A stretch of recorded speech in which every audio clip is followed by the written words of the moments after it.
Ladies and gentlemen, welcome back to the Martin Dreyfus Show. Welcome back to our continued coverage of the Russia and Ukraine war. Today we're going to look into drone warfare and how it has impacted the Russia and Ukraine war, as well as how it will impact war in the future. It's a very newly consistently used technology that we're going to be seeing a lot on the battleground, that we've seen already strike several Russian targets, several Ukrainian targets, where there's been several claims about, humaneness of doing certain things, as we saw yesterday. And there's also questions about the drone's actual effectiveness as a weapon, as far as, stopping it and where it can land, or sometimes when you try to use it, like we saw in the Russian base, it could crash into your own military base. So, with all these questions looming, we're here to get some answers, and without any further ado, let's get right on into the news. Ukraine and Russia are once again claiming to have destroyed each other's drones. Kyiv says it downed 15 Russian drones on Wednesday night, while Moscow says it shot down 6 Ukrainian ones over Russia. The attacks come after Russia targeted the port of Izmail on Wednesday. The strikes hit grain facilities in the city across the Danube River from Romania, which is a member of NATO. Falling debris from destroyed Russian drones also damaged a building in Kyiv. Earlier this week, Russia said it destroyed Ukrainian drones targeting Moscow. It also claimed to have taken out a naval drone attacking a Russian warship in the Black Sea. I think the biggest thing that stands out to me is the level of effectiveness and the devastation within each area the drones use. It seems like several areas have been completely laid to waste. The sides of buildings can be taken out. Now, my biggest question with that is how many drones did it, of course, take to do that? But based on yesterday's video of the Ukrainian drone taking down the Russian air defense systems, I wouldn't imagine you would need that many. So with the ability for Russia or Ukraine to cause that level of just devastation with less manufacturing costs and not having to use, humans on the front lines, this is going to clearly be more and more and more used, and is probably going to be more and more dangerous to civilians as time goes on. We're joined now by Sam Bendett. He's a fellow at the Center for New American Security in Washington, D.C. Welcome back to DW. Good to see you. So how has modern drone technology made this war different from previous ones?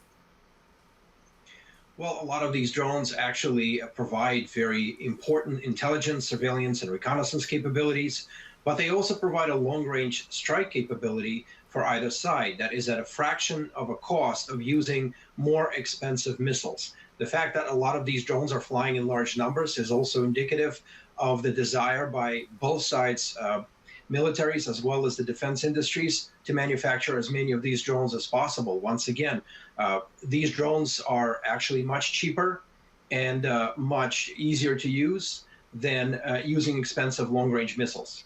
So that confirmed a couple of our questions about the precision on targets, for example.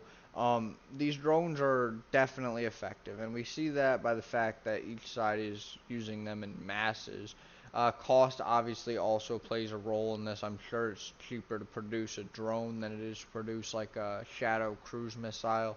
So with that being said, I think that this, is just going to be highly used. I don't know that it's going to favor one side or the other. If they're cheap, it's not like Ukraine's going to have a problem getting them from their allies, and it's not like Russia's going to have a problem producing them.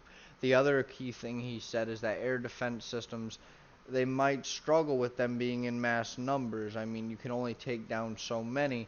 So if you can send so many cheap drones, and cheap is relative, we're talking about millions and millions and millions, if not billions and billions and billions, if not trillions and trillions and trillions of dollars going to Ukraine and coming from Russia in order to, supply these weapons. So saving a few million doesn't hurt either side's pocketbooks either, and being able to get past air defense systems that are probably built and geared towards missiles is very, very important to take note of, and it's going to be very important to watch as this war continues to wage on.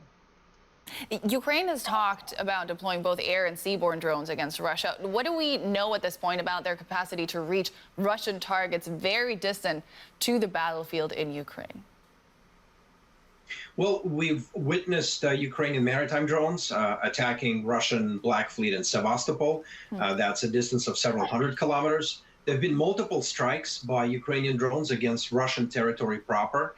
They've been able to hit military bases, energy infrastructure, and of course, Moscow, the capital city. So Ukraine has demonstrated that it could use its drones for long-range strikes, and that the Russian air defenses or electronic warfare defenses or any other significant countermeasures, while able to shoot down and interdict some of these drones, are unable to down all of them. And so Ukraine has a capacity to strike deep inside Russia's territory.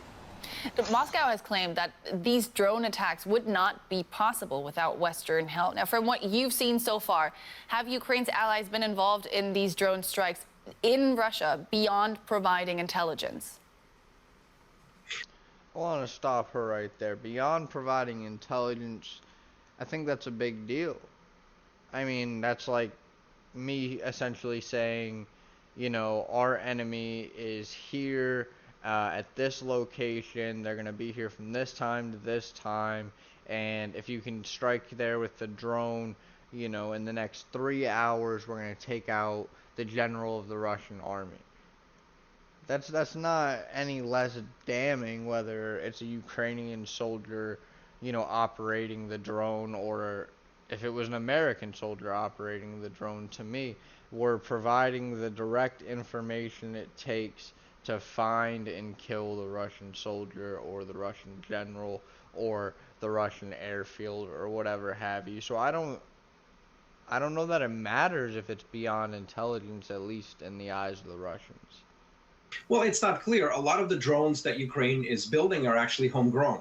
So this is domestic capability. A lot of the components for Ukrainian drones also come from the international market. For example, Ukraine also has access to some Chinese-made components and microelectronics that it can use in manufacturing these drones. It also has a domestic high-tech industry, which is also assisting Ukrainian military in building these drones. So that claim is unfounded with respect to the actual technology. When we're talking about drones, and correct me if I'm wrong here, we generally talk about combat drones, but Ukraine has also made extensive use of homemade, off-the-shelf drones. What has their role been in the war so far?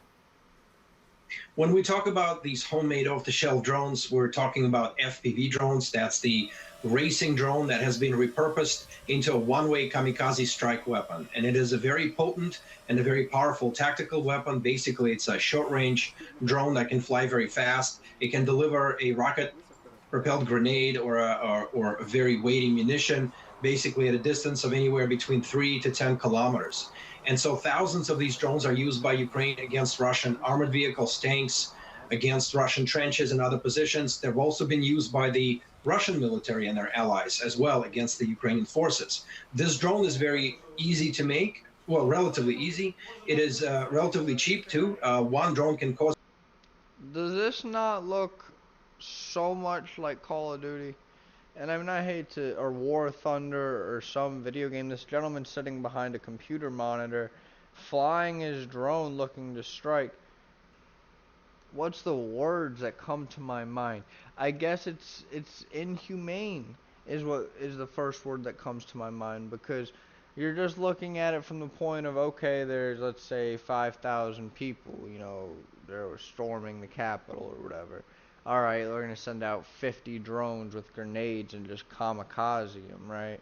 Like, that almost takes the sensitivity out of war for me. Like, there's just so much aspects that tie together where it's like, okay, I'm flying a drone and it's going to kill these people, but it also looks so similar to just playing a video game that it's like, it almost, like, does it take away that understanding of you're taking a life? And does it even matter? We're in war. Is that even a fair question to ask? I don't know. That's just what comes to my brain right now. It's just several $100s. So basically, a drone that can cost several $100s can damage or destroy a tank or an armored vehicle that can cost millions. When it comes to surveillance and intelligence gathering, we're hearing that the sheer volume of drones, like the ones that you just described, on both sides, makes the element of surprise impossible. How do you expect Ukraine and Russia to adapt to this disadvantage for them? Well, both militaries are now trying to disperse their forces. They're trying to avoid a large concentration of forces and vehicles in the field. A lot of the fighting is done at the very tactical level, at the squad, at the platoon, and the company level. Basically, just a few to a few dozen soldiers moving either during the day or during the night. And of course, both sides have these intelligence, surveillance, and reconnaissance assets. These are commercial drones like Chinese made DJI. They have these tactical drones like the FPV drones I just discussed to strike the adversary. But again, this basically forced the adversaries to disperse the forces, to hide better, and to move in small groups. That was Sam Bended. I mean, that's just terrifying, though, right? If one of your people gets spotted, a drone's just gonna come and lay out, you know, the 7, 8 people you're with, and then you got your boys are, you know, 10 kilometers that way, and it starts to head over there, and it's like terrifying for me, at least, to be on the front lines of a battle where not only are you worried about snipers or missiles or airplanes, now you're worried about drones. It's never ending fear, and it's never ending awareness amongst so many other skills and mental abilities that these soldiers have, as well as the fact that it's just from a human perspective, it's necessary from the point of where we're at, but it almost feels unnecessary that we should have to kill each other at this massive of a scale, or even at this level of technology where we're hiding from, you know, each other to kill each other with a drone. We can't even stand face to face anymore. That's just where I'm at. Alright, so they're just going to go through different interviews of the same questions. So I think that's a good place to wrap it up. I think we got a pretty good overview of drone warfare, of where it's at right now, and, you know, how it's really affecting the war. I was sitting back that far. Oh, well. We'll sit up for the last 30 seconds. And how it's affecting the war in such mass numbers. You know, it's causing the entire armies to split into small forces and move very little throughout the days and nights.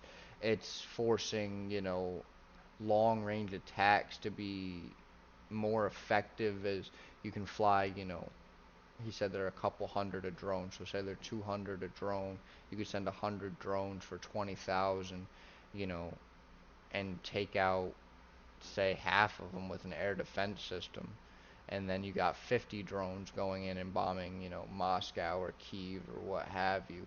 And not to mention the fact that the air defense missiles cost way more than the drones cost. So not only are you winning in the casualty battle, you're winning in the money battle, which a lot of times the wars are decided by a money battle. So the drone warfare is gonna, I think, become more and more and more prominent on both sides. It seems like this is becoming more of a video game than it is a real war, in the sense that I think a lot of soldiers are going to be trained to sit behind a computer screen, navigate a drone, and seek out enemy forces or enemy air bases.